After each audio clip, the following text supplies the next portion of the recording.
Olá, meus amigos do Bem pelo Bem, que bom estar com vocês através da série Pílulas de Esperança, o nono vídeo do ano. Estamos em setembro e esse mês tem a campanha de Setembro Amarelo, que é a campanha de prevenção ao suicídio que existe desde 2015. Eu já falei sobre isso no ano passado, mas quero voltar a ressaltar porque é muito importante nós falarmos desse assunto, ou pelo menos dessas doenças de ordem emocional que têm afetado tanto a nossa sociedade nos dias de hoje, seja depressão, ansiedade, estresse. E o suicídio, ele é o ápice, né, da depressão. E quando a pessoa não consegue mais lidar com a sua dor, não dá conta, ela pode desenvolver os pensamentos suicídios e realmente acabar com a sua vida. Eu conheci uma pessoa que passou por essa situação, embora a família tenha dado toda a ajuda possível, ela não deu conta. E sabem, eu não quero falar sobre dados exatamente, mas a Organização Mundial de Saúde estudou o comportamento suicida durante o período da pandemia, que ele se agravou, assim como a OPAS, Organização Pan-Americana de Saúde, que estudou principalmente o comportamento suicida nos meios de saúde, que profissionais de saúde acabaram desenvolvendo depressão e até mesmo chegando no ponto de tentar suicídio ou querer tirar a sua própria vida. E a Fiocruz estudou o comportamento brasileiro no decorrer da pandemia e estudou principalmente a questão de idades, né? Onde acontecia mais isso, em que situações.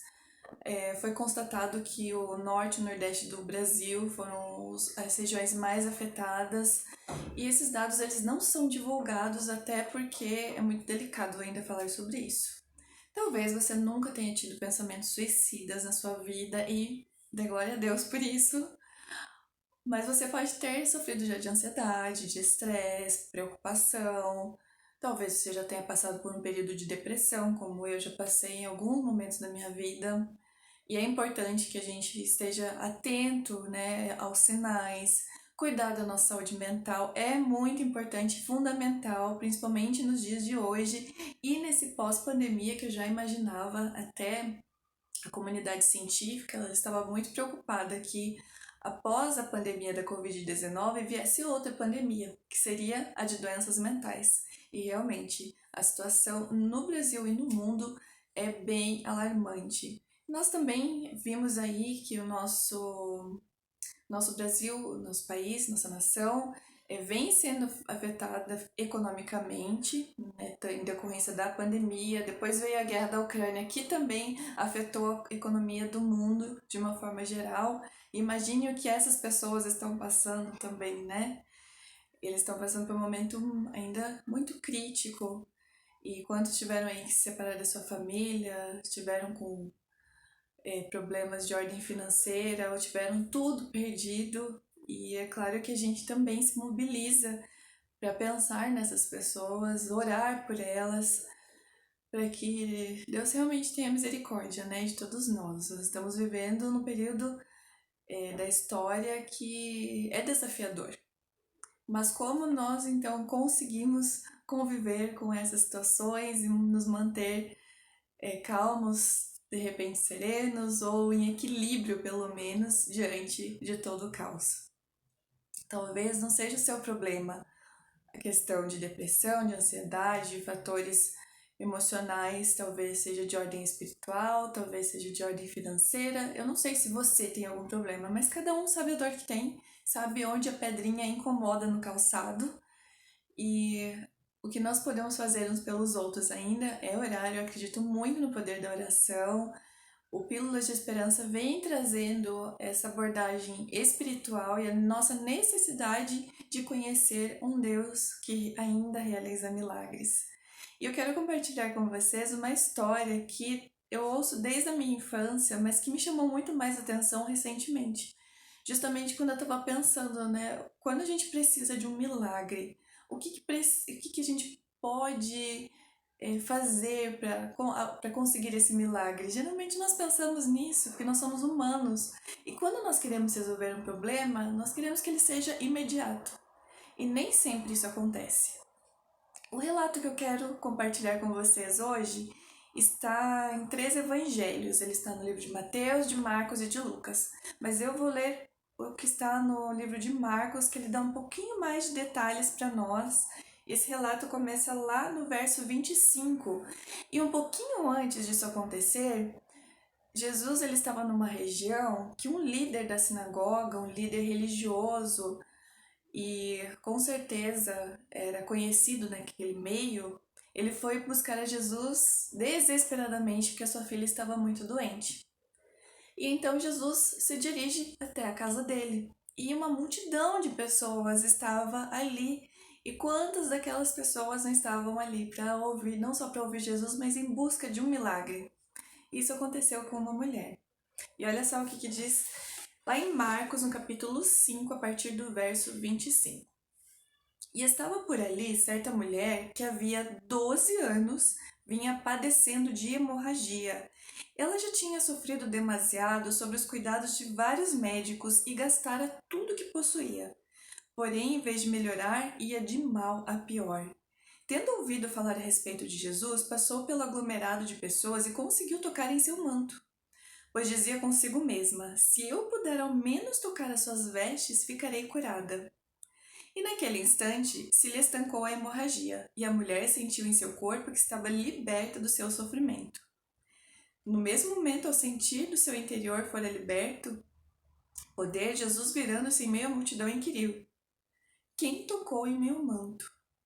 Ao que os discípulos alegaram-lhe: vê a multidão que te comprime de todos os lados e pergunta quem lhe tocou. No entanto, Jesus continuou olhando ao seu redor, esperando ver quem havia feito aquilo. Então a mulher, assustada e trêmula, sabendo o que lhe tinha sucedido, aproximou-se e, prostrando-se aos seus pés, declarou-lhe a verdade. E Jesus afirmou-lhe: minha filha, a tua fé te salvou. Vai-te em paz e esteja liberta do seu sofrimento. Esse relato, ele diz muitas coisas para mim e eu vou chamar a sua atenção para você depois ler sozinho esse texto, porque ele traz muitas lições para as nossas vidas. Talvez você tire outra lição para a sua, mas o que eu quero compartilhar com você em primeiro lugar? Essa mulher havia sofrido durante 12 anos. Eu não sei se ela conhecia a Deus. Eu não sei se ela já tinha orado, o que ela já tinha feito espiritualmente falando para obter uma cura. Mas só quando ela tinha ouvido falar de Jesus é que ela pensou: quem é esse homem que realiza milagres? Ele vai fazer um milagre na minha vida também. E se eu tão somente tocar a sua veste, eu já vou ficar curada. Pensem em como a fé dela se manifestou no maior momento de dor da sua vida. E a primeira lição que eu tirei para mim é: não espere você chegar no ápice da sua dor para você ir a Cristo.